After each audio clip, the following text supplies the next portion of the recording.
चिराग पासवान के vote bank में कोई डेंट तक नहीं लगा पाए। एक तरफ बिहार के मुख्यमंत्री का मुजफ्फरपुर में अंकफोड़वा कांड है। देखिए, मुकेश सहनी जी नीतीश कुमार जी के बी टीम की तरह काम कर रहे हैं। जनता दल यूनाइटेड के राष्ट्रीय अध्यक्ष ललन सिंह के साथ इनकी गुप्त बैठक हो चुकी है। कुढ़नी के चुनाव में वोटरों को प्रभावित करने के लिए किस तरीके से पैसा बांटा जा रहा है इनके द्वारा। मुकेश सहनी मोकामा और गोपालगंज में कहां चले जाते हैं। नीतीश कुमार के खिलाफ जो दलित महादलित का वोट है, यह मोकामा में भी पड़ा, यह गोपालगंज में भी पड़ा और यह कुढ़नी में भी पड़ेगा। नमस्कार, आप देख रहे हैं ब्रेकिंग बिहार। हमारे साथ है लोक जनशक्ति पार्टी रामविलास के पूर्व प्रवक्ता राजनीतिक विश्लेषक चंदन सिंह। इनसे जानेंगे कुढ़नी चुनाव जिस प्रकार से रोचक हो गया है। पहले माना जा रहा था कि बीजेपी में, एनडीए में और महागठबंधन में टक्कर है, लेकिन जिस प्रकार से मुकेश सहनी ने एंट्री मारी और मुकेश सहनी लड़ रहे हैं, उसे लेकर के काफी रोचक हो गया है। क्या कहेंगे चंदन जी?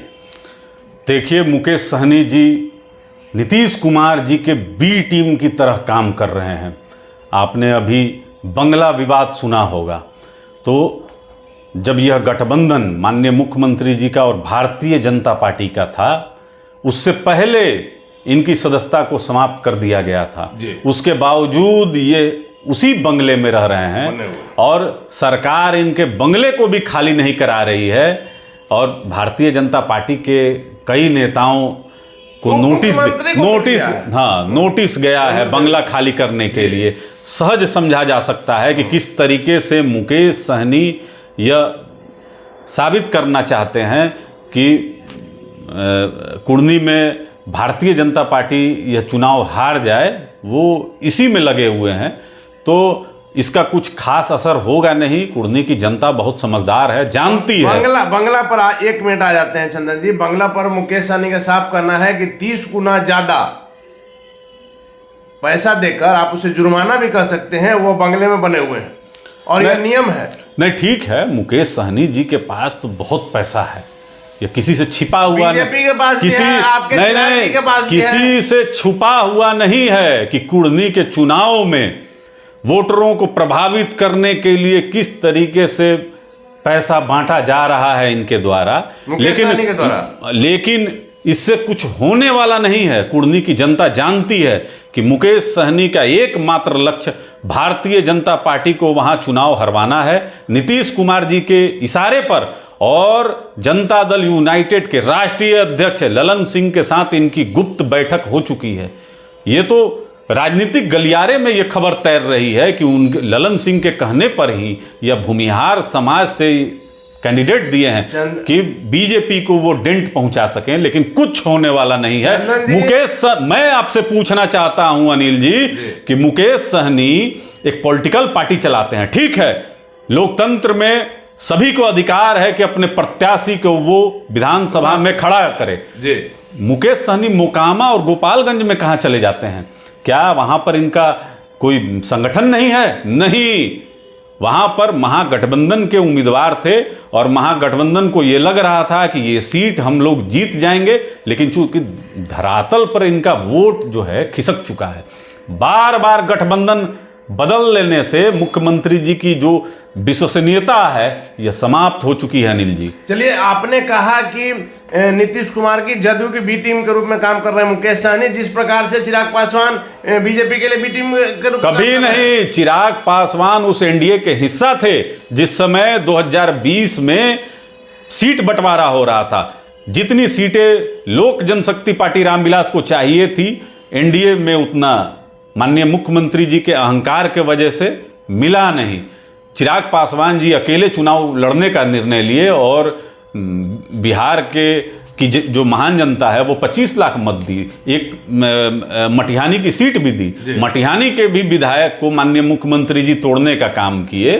तो चिराग पासवान किसी के बी टीम के लिए नहीं काम किए। लेकिन ललन सिंह का मुख्यमंत्री नीतीश कुमार का यही आरोप है कि चिराग पासवान के कारण आज हमारी पार्टी जो है तीसरे नंबर की पार्टी बनी। हाँ, ठीक है, हमारे लड़ने से अगर आप तीसरे नंबर पे पहुंच जाते हैं तो आपको देखना चाहिए कि नीति और नीयत आपकी साफ नहीं थी। जनता ने आप पे भरोसा नहीं जताया, इसलिए जनता ने आपको मैंडेट भी नहीं दिया कि बिहार के मुख्यमंत्री के पद पर आप बैठे। लेकिन चूंकि आपकी लालसा है कि किसी भी तरीके से गुनागणित करके, अगड़ा पिछड़ा करके एक समीकरण बैठा के मुख्यमंत्री के कुर्सी पर मैं ही बैठा रहूं, उप मुख्यमंत्री भले कोई भी रहे। आज जैसे तेजस्वी यादव की तरफ उंगली दिखा के बोलते हैं ना, अब इन्हीं को बढ़ाना है। तो इन्हीं को बढ़ाने का मतलब है कि इन्हीं को अब साफ करना है। आप समझ लीजिए किस तरीके से महागठबंधन के 2 उम्मीदवार थे ना, मोकामा और गोपालगंज, कहां गए? पेट में चोट लगा है, बिना कि कोई उनसे सफाई नहीं मांग रहा है, उठा के अपना कुर्ता दिखा रहे हैं। चंदन जी, मुकेश सहनी सबसे रोचक इसलिए बनाए हुए हैं कि आप देखिए मुकेश सहनी के दोनों हाथ में लड्डू है। यदि मुकेश सहनी जीत जाते हैं, चुनाव में सब संभव है, इसे आप इनकार नहीं कर सकते हैं, तब भी उनकी जय जय है। यदि हार जाते हैं और बीजेपी को हरा दे रहे हैं, तब भी उनकी जय जय। देखिए, जब मनसा ही है कि हमको किसी को हराना है, तब तो एक अलग बात है। अनिल जी, आप तो बहुत वरिष्ठ पत्रकार हैं, आपको याद होगा बोचहा का चुनाव कि किस तरीके से वहाँ के जो वर्तमान विधायक थे उनका देहांत हो गया, और मुकेश सहनी के पार्टी के थे, उनके पुत्र, हाँ, उनके जब पुत्र को चुनाव लड़ने का जब हुआ तो वो मुकेश सहनी जी से टिकट नहीं लिए, वो राष्ट्रीय जनता दल से जाकर टिकट लिए और वहाँ पर चुनाव लड़े भी और जीते भी। मुकेश सहनी ने भी अपना उम्मीदवार दिया था। तो आप समझ लीजिए कि मुकेश सहनी जी तो पूरे बिहार में जहां चाहे वहां अपना प्रत्याशी दे सकते हैं, तब मोकामा और गोपालगंज में क्यों नहीं दिए? ये बहुत बड़ा शक उत्पन्न करता है कि यहां एक खास मंशा से बीजेपी को हराने के लिए आप हैं। लेकिन मैं आपको बता दूं कि बीजेपी के साथ लोक जनशक्ति पार्टी रामविलास के राष्ट्रीय अध्यक्ष श्री चिराग पासवान हैं। जिस तरीके से मोकामा में जीत का अंतर को आधे से भी कम कर दिया, गोपालगंज में हारी हुई सीट को भी जिता दिया, उसी प्रकार से नहीं कुढ़नी में देखिए 16 प्रत्याशी खड़े हैं अनिल जी, 13 लेकिन एक भी पासवान जाति से आपको नहीं मिलेगा उम्मीदवार। क्यों? इसलिए कि चिराग पासवान जी ने स्पष्ट पहले ही कर दिया कि एनडीए प्रत्याशी को हम लोग को जिताना है। तो जो ये समाज है, यह काफी अनुशासित समाज है और चिराग पासवान जी को अपना लीडर मानता है, नेता मानता है। तो एक बार जब नेता ने कह दिया कि हमको एनडीए के पक्ष में वोट देना है, तो एक एक पासवान समाज का वोट एनडीए के खाते में जाएगा अनिल जी। और एक चीज ये भी है, आप तो विश्लेषण भी करते हैं कि देखिए हर समाज से और हर समाज का नेता कुर्नी में आपको दिखेगा, लेकिन दलित महादलित का नेता एक भी नहीं दिखेगा आपको। वो ना राष्ट्रीय जनता दल में है, एक समय था कि स्वर्गीय रमई राम जी थे, दलित नेता थे, अब वो हैं नहीं। उनकी बेटी का भी मोह भंग आरजेडी से हो गया है। और जहरीली शराब की जहां जहां भट्टियां खुली, वहां सबसे ज्यादा दलित और महादलित परिवार के बच्चे मरे। उनके आंसू पोंछने का काम चिराग पासवान ने किया। तो कोई कुढ़नी में दलित और महादलित वोट बैंक में सेंध नहीं लगा सकता है, वो दावा नहीं कर सकता है कि यह वोट बैंक को हम इधर शिफ्ट करा देंगे। वो 100% चिराग पासवान के साथ है। और सुन लीजिए बिहार की जेलों में 3.5 लाख जो लोग अवैध शराबबंदी के वजह से जो भरे पड़े थे, उसमें सबसे ज्यादा दलित और महादलित परिवार के बच्चे थे। लगातार इस बात तो कहीं ना कहीं नीतीश कुमार के खिलाफ जो दलित महादलित का वोट है, यह मोकामा में भी पड़ा, यह गोपालगंज में भी पड़ा और यह कुढ़नी में भी पड़ेगा। लेकिन चंदन जी, एक बात तो तय है, आपने लोक जनशक्ति पार्टी रामविलास अभी छोड़ दिया है, फिर भी चिराग का प्रेम आपको झलक रहा है। चिराग पासवान का आपने कहा था कि मोकामा में और गोपालगंज में समय नहीं मिला, अंत समय में बीजेपी ने उन्हें यहाँ बुलाया, जिस कारण से नहीं तो मोकामा की तस्वीर और गोपालगंज की तस्वीर कुछ अलग रहती। गोपालगंज में मार्जिन ज्यादा रहता और मोकामा में भी आप जीत सकते थे। आज तो आपके पास समय है, चिराग पासवान कहाँ गायब हैं? देखिए, भारतीय जनता पार्टी एनडीए में भारतीय जनता पार्टी और लोक जनशक्ति पार्टी रामविलास गठबंधन में है। प्रत्याशी भारतीय जनता पार्टी के केदार गुप्ता जी हैं। तो भारतीय जनता पार्टी को जब जरूरत महसूस होगी, मतलब आप जरूरत महसूस होगी, श्री चिराग पासवान जी वहां जाएंगे जहां भी प्रचार के लिए उनको दायित्व मिलेगा और 100% वोट का ट्रांसफर एनडीए के पक्ष में होगा। जीत एकदम सुनिश्चित है। लाख वहां पर बिहार के मुख्यमंत्री जाएं, उप मुख्यमंत्री जाएं, वहां के बेरोजगार खोज रहे हैं, कुढ़नी में जो विकास के कार्य पिछले 17 साल से 32 साल से रुके हुए हैं वो लोग खोज रहे हैं। देखिए बड़े भाई छोटे भाई नहीं अनिल जी, देखिए इसका इतिहास भी बड़ा रोचक है जी। जहां 2010 में लोक जनशक्ति पार्टी वहां पर मात्र 1,500 वोट से हारी थी, वहीं 2015 में केदार गुप्ता जी ने एक बड़ी जीत हासिल की थी, 11,500 वोट उनको मतलब जीत का अंतर था। पिछले बार भी और 2020 में जब चुनाव हुआ तो महज 750 वोट से वो हारे हैं। उसके पीछे भी बहुत सारे कारण हैं। तो इस बार भारतीय जनता पार्टी का वहां पर जीतना, देखिए एक तो देश के यशस्वी प्रधानमंत्री आदरणीय नरेंद्र मोदी जी का जो केंद्र के द्वारा काम किया हुआ है तो लगातार, और एक तरफ बिहार के मुख्यमंत्री का मुजफ्फरपुर में अंकफोड़वा कांड है जहां मोतियाबिंद के ऑपरेशन के नाम पर डॉक्टरों ने कई गरीब घरों के आंख के चिराग बुझा दिए। लेकिन चंदन जी, तेजस्वी यादव का तो आरोप है कि रोजगार के मामले में हमारी देखा देखी केंद्र कर रहा है। देखिए अगर नियुक्ति पत्र बांट कर ढिंढोरा पीटना है, जो भारतीय जनता पार्टी के समय में 2019 में ये वैकेंसी निकली अनिल जी, और उसका जो है एग्जाम हुआ और उसका जो है कि ट्रेनिंग हुआ, उसके बाद सभी जो परीक्षार्थी थे, विद्यार्थी थे, वो ज्वाइन कर लिए, बजाते 7-8 महीना का जो है सैलरी भी उठाए। सरकार के द्वारा दबाव डाला गया कि आपको गांधी मैदान में आना है और नियुक्ति पत्र लेना है, लेकिन खबरदार किसी को आपको बताना नहीं है कि आप ऑलरेडी सैलरी उठा रहे हैं। तो ये भेद खुल गया, और भेद खुल गया। इससे आप समझिए कि पूरे बिहार ही नहीं पूरे देश में, देखिए अभी भी 67वीं बीपीएससी के लिए छात्र आंदोलन कर रहे हैं, इसका रिजल्ट आउट हुआ है आज भी कट ऑफ 113 गया। दिल्ली में इसके लिए भी प्रदर्शन हो रहा है। एक बार यही बीपीएससी के इतिहास में प्रश्न पत्र इसके आउट हो जाते हैं। माननीय मुख्यमंत्री जी के ही समय में ऐसा कौन एग्जाम है कि बिना प्रश्न पत्र लीक हुए कोई एग्जाम हो जाए।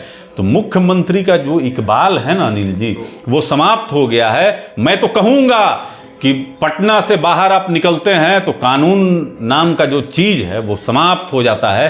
तो बिहार में बेहतर कानून के लिए, बिहार में रोजगार के लिए, बिहार में किस तरीके से अपहरण रुके, बैंक डकैती रुके, और इस तमाम चीज़ों के लिए बिहार फर्स्ट और बिहारी फर्स्ट का विजन डॉक्यूमेंट है, ये एजेंडा में शामिल होना अति आवश्यक है। चंदन जी, बिहार में जहां तक हमारा आकलन है, वोटों का ट्रांसफर कराने की क्षमता लालू प्रसाद यादव, स्वर्गीय रामविलास पासवान और तीसरा चिराग पासवान में है। चिराग पासवान क्या कुढ़नी में कुछ नया खेल करेंगे?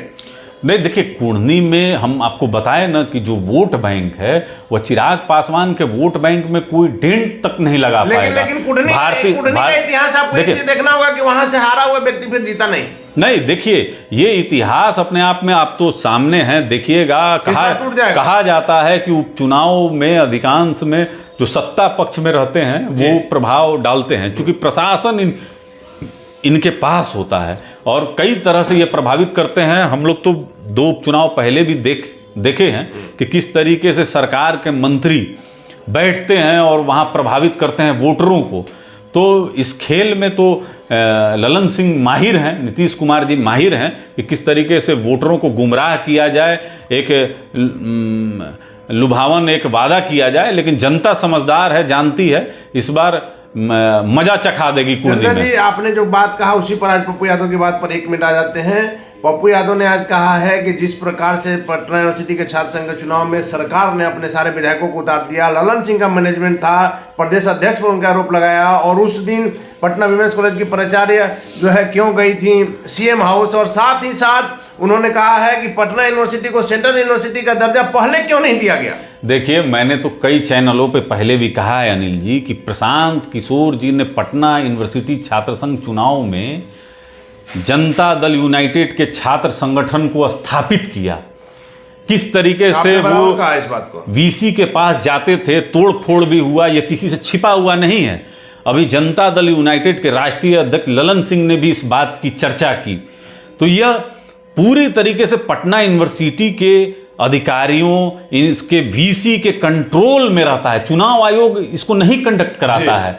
तो ये तो पहले से फिक्स था कि जनता दल यूनाइटेड के ही जो छात्र विंग है उसके ही पक्ष में रिजल्ट आना था। इसी से चारों का चारों महत्वपूर्ण पद जो है। बिल्कुल, देखिए, इसलिए कि जब आपने पटना यूनिवर्सिटी में कुछ ऐसा किया ही नहीं, बिहार में आपने रोजगार दिया नहीं, बिहार में हाहाकार मचा हुआ है, नीतीश कुमार जी बार बार गठबंधन बदल लेते हैं, धरातल पे लोग तो हर जगह इनको कोसते हैं कि कैसा मुख्यमंत्री है कि अपनी कुर्सी के लिए बार बार ये कभी भारतीय जनता पार्टी के साथ, कभी राष्ट्रीय जनता दल के साथ, तो अपने आप को किस तरीके से सेफ किया जाए। मैं उस समय को भी याद करना चाहूँगा अनिल जी, आपके माध्यम से, और आपके दर्शकों को भी याद दिलाना चाहूँगा कि आपको याद होगा कि एक बार चुनाव में हारने के बाद 2014 में नीतीश कुमार जी नैतिकता के आधार पर बिहार के मुख्यमंत्री के पद से त्यागपत्र दे देते हैं और जीतन राम मांझी जी को ये मुख्यमंत्री बनाते हैं।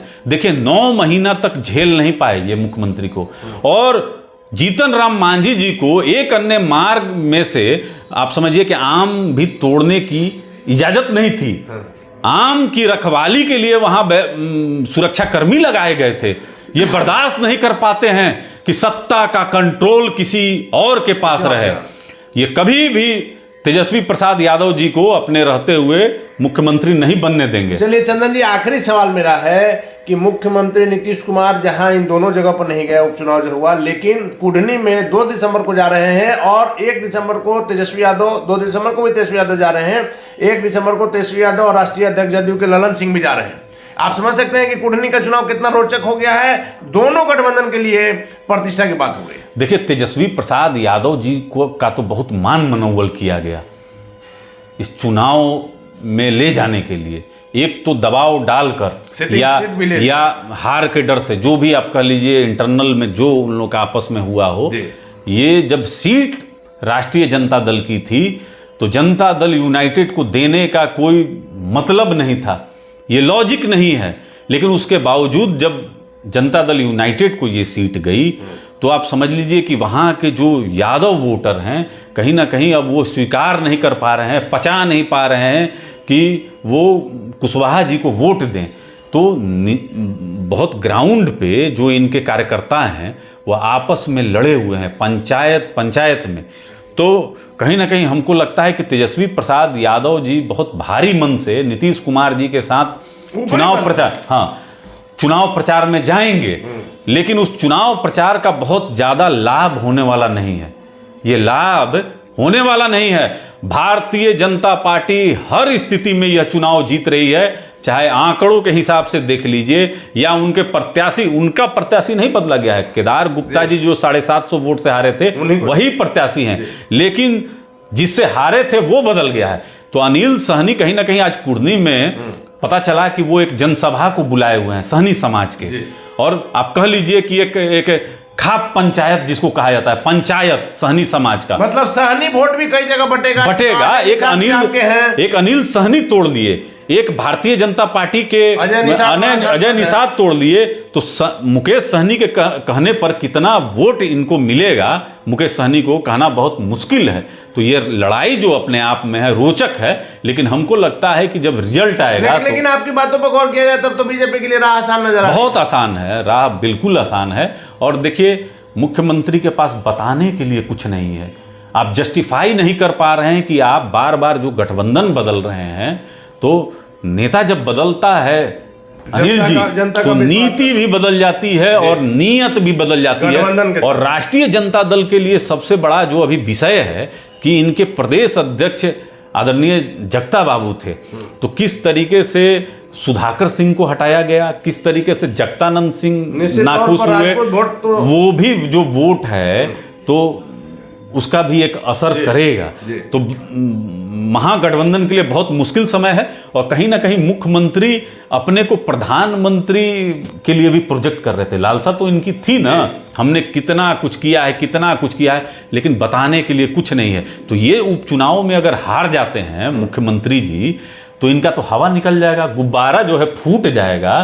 तो विपक्ष तो कहेगा कि जब एक उपचुनाव आप अपने चेहरा पर नहीं जीत सकते हैं तो और तेजस्वी यादव आगे गिरा कठिन हो जाएगी। तेजस्वी यादव तो चाहते हैं कि उपचुनाव ये हार जाएं, क्योंकि उनको तो सपोर्ट केंद्र में राहुल गांधी को करना है ना, इनको कहाँ भेजेंगे, इनको यहाँ से भी हटाएंगे। और मुख्यमंत्री कहीं ना कहीं तेजस्वी यादव जी के वोट बैंक पर हैं कि जो इनका अपना वोट बैंक है, इनका पंचफोरवा जो वोट बैंक था, पंचफोरना जो कहते हैं, वो वोट बैंक पूरी तरीके से धराशाही और अब बचा नहीं है। चलिए धन्यवाद आपका। सम्मान बचा लें मुख्यमंत्री अगर इस चुनाव में, तो हम आप फिर मिलेंगे अनिल जी। चलिए धन्यवाद आपका। तो ये थे हमारे साथ लोक जनशक्ति पार्टी के रामविलास के पूर्व प्रवक्ता चंदन सिंह, जिनका साफ तौर पर कहना है कि कुढ़नी की राह बीजेपी के लिए एकदम आसान है, मुख्यमंत्री अपनी साख भी नहीं बचा सकते हैं। हालांकि इनकी बातों में कितना दम है यह तो आगे आने वाला वक्त बताएगा, लेकिन इतना तय है कि मुकेश सहनी के आने से और मुकेश सहनी के सवर्ण काट खेलने से